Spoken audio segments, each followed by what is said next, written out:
Bienvenidos. Vamos a tratar de hablar en unos breves minutos de cuáles son los factores de riesgo para desarrollar pie diabético. Están mis cargos en la actualidad que desempeño y mis potenciales conflictos de interés. ¿Cuál es la población de riesgo y los factores concurrentes? En principio hay factores que se asocian, en todo caso, a la diabetes, pero no tienen que ver en forma directa con la enfermedad, que son la edad avanzada, el aislamiento de los pacientes adultos mayores, su potencial fragilidad, la falta de acceso al sistema de salud, problemas socioeconómicos, la obesidad por muchos motivos, dificultad en la visualización de los pies, en la higiene y alteración de los puntos de apoyo que vamos a desarrollar un poquito más adelante.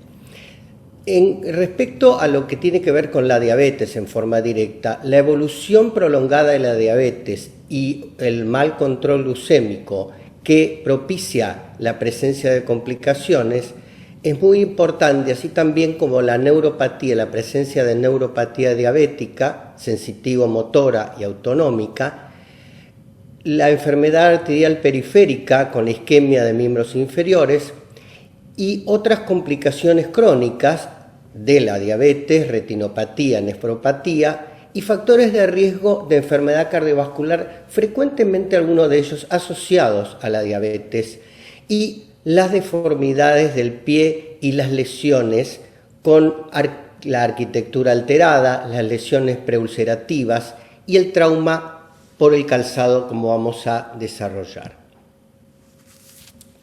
El papel protagónico en este caso es de la neuropatía. La neuropatía tiene fundamental importancia en el riesgo de desarrollar pie diabético por muchos motivos. Por la frecuencia, porque afecta prácticamente a la mitad de los pacientes en algún momento del desarrollo de su vida. Y además, un dato importantísimo, un 90% de las hospitalizaciones por úlcera en pie son de origen neuropático, ¿sí? Además, la neuropatía constituye el primer eslabón de la cadena fisiopatológica del pie diabético. En principio, la presencia de diabetes, el desarrollo de neuropatía de distinto tipo, como vamos a ver después, la irrupción de un trauma que produce una úlcera. Si a esto se le agrega, no siempre, pero si se le agrega vasculopatía, el riesgo va a ser mayor todavía y puede llevar a una infección que puede terminar en el desarrollo nunca deseado de la amputación. La neuropatía involucra tres componentes anatómicos. Por un lado, las fibras autonómicas, por la sequedad y el agrietamiento de la piel, la falta de humectación de la piel que produce cuanto más distal sea el sector, el flujo sanguíneo aumentado y eventualmente la evolución hacia el colapso articular, la destrucción prácticamente de la arquitectura del pie con la osteoartropatía de Charcot. Por otro lado, las fibras sensitivas producen déficit de percepción de todos los traumas a los que está sometido el paciente, que pueden ser mecánicos, térmicos, químicos, etc. Y las fibras motoras, con su efecto en la atrofia muscular y la redistribución de las fuerzas del pie, la pérdida de las zonas normales de apoyo y las anormalidades estructurales del pie. Otros dos factores muy importantes, desencadenantes y o contribuyentes, es por un lado el factor isquémico. La enfermedad arterial periférica se asocia fuertemente a un fracaso en la cicatrización, la producción de infección y aumenta mucho las tasas de amputación mayor en los pacientes con diabetes. En las distintas series alrededor de un 50% de los pacientes con diabetes y úlcera en el pie se sabe que presentan enfermedad arterial periférica significativa. Por eso, incluso en los casos en que los estudios complementarios, los test rutinarios, no son contundentes, se recomienda considerar la revascularización de un miembro en un paciente con diabetes que tiene signos clínicos de isquemia. El factor traumático es el factor habitualmente desencadenante. Los traumas del pie, que como dijimos pueden ser mecánicos, térmicos, químicos, constituyen un factor de alto riesgo de úlcera y amputaciones debido a que el paciente no tiene la defensa normal dada por la sensibilidad en los pies. Los pacientes que tienen neuropatía diabética, que son justamente muy frecuentes, como habíamos dicho. Las úlceras del pie son habitualmente pueden ser causadas por un trauma importante, puntual, pero habitualmente por un estrés repetitivo, dado por la presión y roce del calzado. Por eso tiene tanta importancia el calzado en este caso. Los pacientes con alteración de la sensibilidad y defectos de la arquitectura del pie, o sea, la alteración de esos puntos de apoyo y las deformidades, requieren entonces un calzado especial y especiales cuidados y educación, porque son un grupo en este sentido de alto riesgo. Entonces, ¿cuál es el rol del médico en el control del riesgo de desarrollar pie diabético?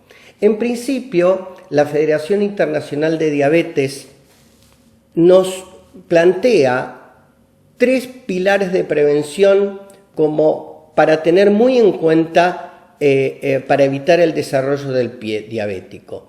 El control, por supuesto, de la diabetes, con el manejo y el control de la glucemia, de los factores de riesgo asociados y que pueden entonces prevenir o retrasar las complicaciones crónicas. El cuidado adecuado de los pies, que digamos esto involucra la formación de los profesionales de atención primaria, que son el eslabón fundamental en este sentido, y la educación del paciente y sus eventuales cuidadores. Y la elección del calzado. Adaptar el tipo del calzado a las características de cada pie, que son obviamente muy diferentes, y eventual consulta con el ortopedista en los casos de mayor riesgo. Y por otro lado, plantea la estratificación de riesgo que se basa en 4 criterios clínicos. Los antecedentes del paciente, por un lado, complicaciones crónicas e historias de lesiones del pie, la detección, la búsqueda y detección de neuropatía periférica diabética y detección de enfermedad arterial periférica. Y por otro lado, la presencia y la detección de deformidades y las llamadas lesiones preulcerativas en los pies.